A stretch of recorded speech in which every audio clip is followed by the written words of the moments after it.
Hey everyone, welcome to FrameNest, your go-to spot for deep dives, story breakdowns, and all things movies and shows. Don't forget to hit that subscribe button and ring the bell so you never miss an episode. Let's jump right in. Seattle has become a battlefield. In episode 5, Dina and Ellie come across a disturbing seraphite mural showing a mysterious prophet with the words, "Feel her love," written beneath. It's unclear who she is or why the seraphites worship her, but the pile of dead, bullet-riddled bodies nearby tells a brutal story. The infected don't use guns. This is the work of the WLF. A spray-painted reply on the wall reads, "Feel this bitch," a direct message back to the Seraphites. These two groups, Seraphites and WLF, have hated each other for years. As we saw in episode 4's flashback, Isaac and his men have been fighting the Seraphites for over a decade. The Seraphites might seem eerie and spiritual, but they're deadly in their own right. At the TV station massacre, they used light to manipulate their enemies before slaughtering them. The world Ellie and Dina have entered is soaked in violence and despair. Back at the theater, Ellie starts to question their mission, not the hunt for Abby, but the wisdom of bringing Dina along, especially now that she's pregnant. Dina had her doubts earlier, but she still chose to come. Her loyalty is clear, but she's also practical. She suggests they wait and regroup, using her instincts to plan their next move. Ellie tells her to go back, but Dina won't leave her. Instead, she opens up about her past. As a child, she once snuck out to play, only to return home and find her family killed by a raider. At just 8 years old, she tracked him down and killed him. She didn't share this to gain sympathy. She wanted Ellie to understand that she knows what vengeance feels like, and she supports Ellie no matter what. Later that night, Ellie quietly plays Future Days by Pearl Jam on her guitar, a song Joel once sang to her. The memory hits hard.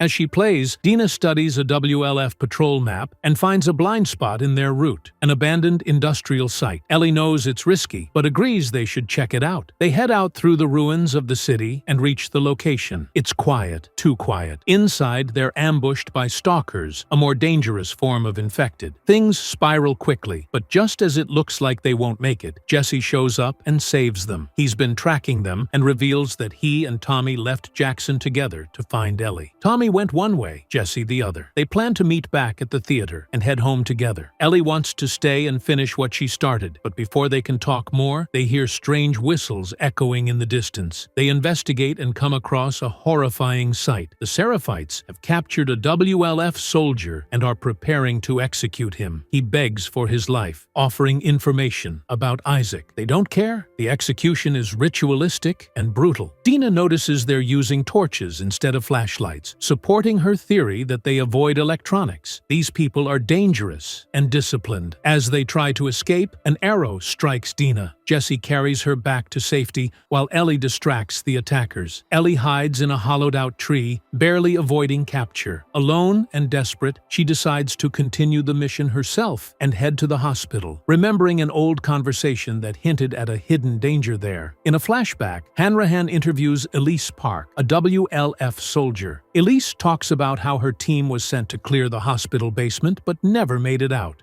The infection had evolved, spreading through airborne spores. Elise was the only survivor, and she was traumatized. That basement has been sealed off since the outbreak. Back in the present, Ellie sneaks into the hospital. She finds Nora, the ex-Firefly who held her down during Joel's death. Nora is surprised to see her and tries to talk her down. Ellie doesn't want to hear it. Nora suddenly escapes, and Ellie chases her down into the spore-filled lower levels. Being immune, Ellie isn't affected. She follows Nora through the eerie basement and finds the preserved body of Elise's son, Leon. One of the infected Elise couldn't bring herself to kill. The atmosphere is suffocating and full of tension. Eventually, Ellie catches up to Nora, who is coughing and struggling to breathe. Realizing Ellie is immune, she says she had heard the rumors but didn't believe them. She then reveals something huge. Abby's father was the surgeon Joel killed during the rescue at the Firefly Hospital. That was the moment Abby's story began. Nora refuses to give up Abby's location, even at the cost of her own life. Ellie doesn't stop. What happens? Next is off-screen, but we know she tortures her for information. As the scene fades out, we get a flashback, a peaceful moment between Joel and a younger Ellie. She's happy, waking him up and smiling. It's a painful reminder of what she's lost. Now, with only 2 episodes left, the pieces are falling into place. The truth about Joel's past decisions is about to come to light. Flashbacks promise to show us more of what shaped Ellie and what drives her deeper into revenge. Thanks for watching Frame Nest. If you enjoyed the video, hit that subscribe button and ring the notification bell so you never miss new content. Drop your thoughts in the comments below, and I'll see you in the next one.